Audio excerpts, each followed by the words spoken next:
പരിശുദ്ധ മറിയത്തോട് പറഞ്ഞു, നീ ഒരു പുത്രനെ പ്രസവിക്കും, അവന് യേശു എന്ന് പേരിടണം. ഈ വാർത്ത ദൈവിക പദ്ധതിയാണ്. പക്ഷെ അതേസമയം ഒത്തിരി ആശങ്കയിലൂടെ കൊണ്ടുപോകുന്നൊരു വാർത്തയാണ്. കാരണം അവൾ ഗർഭിണിയാണ്, വിവാഹം കഴിച്ചിട്ടില്ല. ഇനി സൊസൈറ്റിയോട് എന്ത് ഉത്തരം പറയും? കുറേ മനുഷ്യരിനി ചോദ്യങ്ങൾ ചോദിക്കും, കുറേ പേർക്ക് ഉത്തരം കൊടുക്കണം, കുറേ പേർ കളിയാക്കും. ഇങ്ങനെ ഒത്തിരി മാനസികാവസ്ഥയിലൂടെ അവർ കടന്നു പോകേണ്ടിയിട്ടുണ്ട്. അതുകൊണ്ട് അവൾക്ക് ഒത്തിരി ആശങ്കകളുണ്ട്. ഈ അരുളപ്പാടിൽ തന്നെയാണ് അവൾ കേൾക്കുന്നത് എലിസബത്തും ഗർഭിണിയാണ്. അവൾക്ക് വീണ്ടും ടെൻഷൻ കൂടിയിട്ടുണ്ടാവും. കാര്യം, ഞാൻ ഏത് മാനസികാവസ്ഥയിലാണോ കടന്നു പോകുന്നത് അതേ മാനസികാവസ്ഥയിലല്ലേ എലിസബത്തും കടന്നു പോകുന്നത്. കാര്യം, ഒരാൾ വിവാഹം കഴിക്കുമ്പോൾ ഗർഭിണിയാകുന്നു, ഒരാൾ വാർദ്ധക്യത്തിൽ ഗർഭിണിയാകുന്നു. രണ്ടുപേരും ഇനി സൊസൈറ്റിയെ അഭിമുഖീകരിക്കണം. രണ്ടുപേരും പരിഹാസങ്ങൾ കേൾക്കേണ്ടിയിട്ടുണ്ട്, രണ്ടുപേരും ഉത്തരങ്ങൾ കൊടുക്കേണ്ടതായിട്ടുണ്ട്, രണ്ടുപേരും ഒരേ ജീവിത അനുഭവങ്ങളിലൂടെ കടന്നു പോകേണ്ടതായിട്ടുണ്ട്. അതുകൊണ്ട് പരിശുദ്ധ അമ്മ ഈ വാർത്ത കേട്ട ഉടനെ എലിസബത്തിനെ കാണാൻ പോയി എന്ന വാർത്തയാണ് നാം സുവിശേഷത്തിൽ വായിക്കുന്നത്. ഒരു സാധാരണ ഒരു കുഞ്ഞ് കൺസ്യൂം ആകുമ്പോൾ ഒരമ്മ ആദ്യത്തെ 3 മാസമൊന്നും അങ്ങനെ മൂവ് ചെയ്യാൻ പാടില്ല. അത് നാട്ടുനടപ്പാണ്. കാരണം ആ കുഞ്ഞ് ഒന്നും സംഭവിക്കാൻ പാടില്ല. പക്ഷെ പരിശുദ്ധമ്മ തിടുക്കത്തിൽ യാത്ര ചെയ്തെന്നാണ് പറയുന്നത്. യേശുവിനെ കൺസ്യൂം ആകുമ്പോൾ തന്നെ പരിശുദ്ധമ്മ ഓടി നടന്നു. ആ ഓടി നടന്നത് അടുത്തൊന്നുമല്ല, ഇവർ തമ്മിലുള്ള വീടുകളുടെ ഡിസ്റ്റൻസ് 70 കിലോമീറ്ററോളം ഉണ്ട് എന്നാണ് പറയുന്നത്. ഈ 70 കിലോമീറ്ററോളം യാത്ര ചെയ്ത് എന്തുകൊണ്ടാണ് ഇത്രയും തിടുക്കത്തിൽ യാത്ര ചെയ്തത്? അതിന് കാരണം പരിശുദ്ധമ്മയ്ക്ക് ഒരു കാര്യം മനസ്സിലായി. എന്തുമാത്രം ആശങ്കകളിലൂടെയാണോ ഞാൻ കടന്നു പോകുന്നത്, അതേ ആശങ്ക എലിസബത്തിനുണ്ടാകില്ലേ, തൻ്റെ ചാർച്ചക്കാരിക്ക് ഉണ്ടാകില്ലേ? അവളുടെ അനുഭവം ഇപ്പം എന്തായിരിക്കും? ഇനി അവൾക്ക് ഞാനല്ലേ ഉള്ളൂ. അതുകൊണ്ട് അവൾ തിടുക്കത്തിൽ യാത്ര ചെയ്തു. അങ്ങനെ ഒരേ ജീവിതാനുഭവങ്ങളിലൂടെ കടന്നു പോകുന്ന 2 പേർ ഒരുമിച്ച് കണ്ട് അവർ തമ്മിൽ പരസ്പരം അവരുടെ ജീവിതാനുഭവങ്ങൾ പങ്കുവച്ചതാണ് നാം ഇന്ന് വായിക്കുന്ന സുവിശേഷ ഭാഗം. ഒരേ ജീവിതാനുഭവത്തിലൂടെ കടന്നു പോകുന്നവരുടെ ഒരു മീറ്റപ്പാണ് ഇന്ന്. പ്രിയമുള്ളവരെ, ഇവിടെയാണ് നമ്മളുടെ ജീവിതത്തെക്കുറിച്ച് നമ്മൾ ചിന്തിക്കേണ്ടത്. ചിലപ്പോഴൊക്കെ നമ്മൾ പറയാറില്ലേ, നമുക്ക് ഒത്തിരിയേറെ വേദനകൾ ഉണ്ടാകുന്നുണ്ടെന്ന്, നമ്മൾ ഒറ്റപ്പെടലിലൂടെ കടന്നു പോകുന്നുണ്ടെന്ന്, നമ്മളാരും മനസ്സിലാക്കുന്നില്ല എന്ന്. ഇങ്ങനൊരു ജീവിതാനുഭവം എന്തിനാണ് നമുക്ക്? ഒത്തിരിയേറെ സങ്കടങ്ങളുടെയും വേദനകളുടെയൊക്കെ നമ്മൾ കടന്നു പോകുന്നത് എന്തിൻ്റെ ആവശ്യമാണ്? എനിക്ക് ഈ സുവിശേഷ ഭാഗത്തിൽ നിന്ന് മനസ്സിലാകുന്ന ഒരു കാര്യം ഇതാണ്. കുറച്ചുകൂടി മറ്റുള്ളവരെ മനസ്സിലാക്കാൻ നമ്മുടെ ജീവിതത്തിൽ ചില ഏകാന്തതയും ചില ഒറ്റപ്പെടലും ചില കണ്ണീരും ചില സങ്കടവും അത്യാവശ്യമാണ്. ഒരേ ജീവിതാനുഭവങ്ങളിലൂടെ കടന്നു പോകുന്നവർക്ക് മറ്റുള്ളവരുടെ ജീവിതത്തിലേക്ക് തിടുക്കത്തിൽ യാത്ര ചെയ്തെത്താൻ സാധിക്കുകയുള്ളൂ. പരിശുദ്ധ അമ്മ ഒരിടത്തു നിന്ന് മറ്റൊരിടത്തേക്ക് തിടുക്കത്തിൽ യാത്ര ചെയ്തെന്ന് പറയുന്നതിനേക്കാളും നല്ലത് ഒരു ഹൃദയത്തിൽ നിന്ന് മറ്റൊരു ഹൃദയത്തിലേക്ക് തിടുക്കത്തിൽ യാത്ര ചെയ്തെന്ന് പറയുന്നതാണ്. അങ്ങനെ തിടുക്കത്തിൽ യാത്ര ചെയ്ത് അവളുടെ ഹൃദയത്തിലേക്ക് ചെന്നു.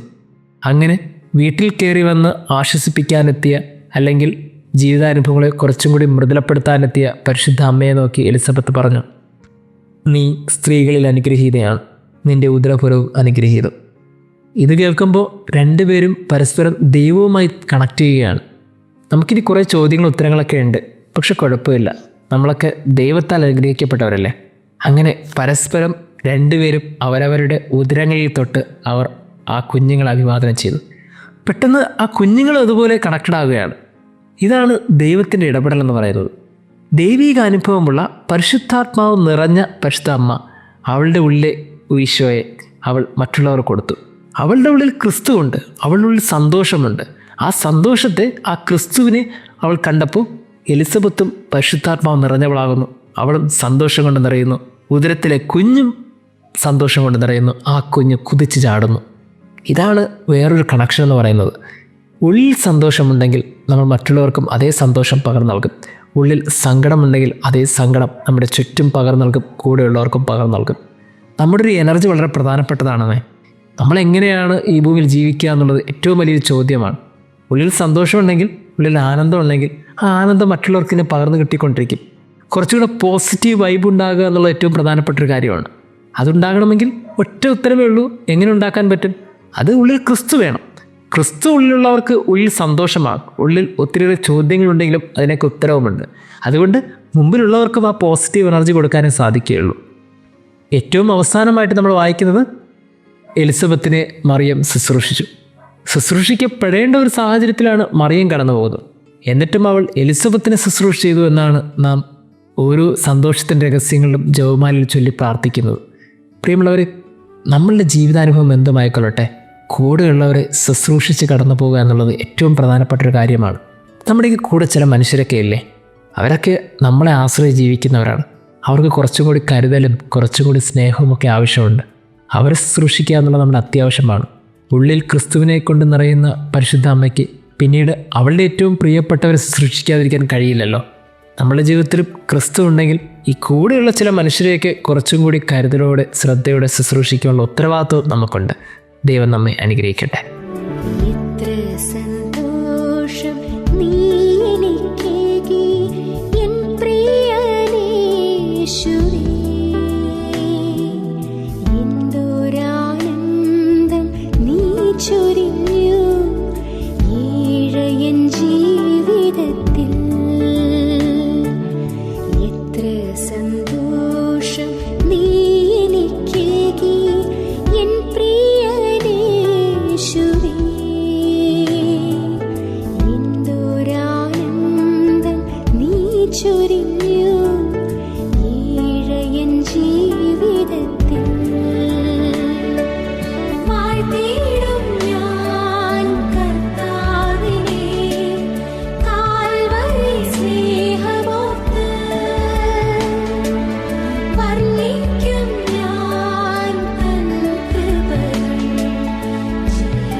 നീ എനിക്കേകി എൻ പ്രിയനേശു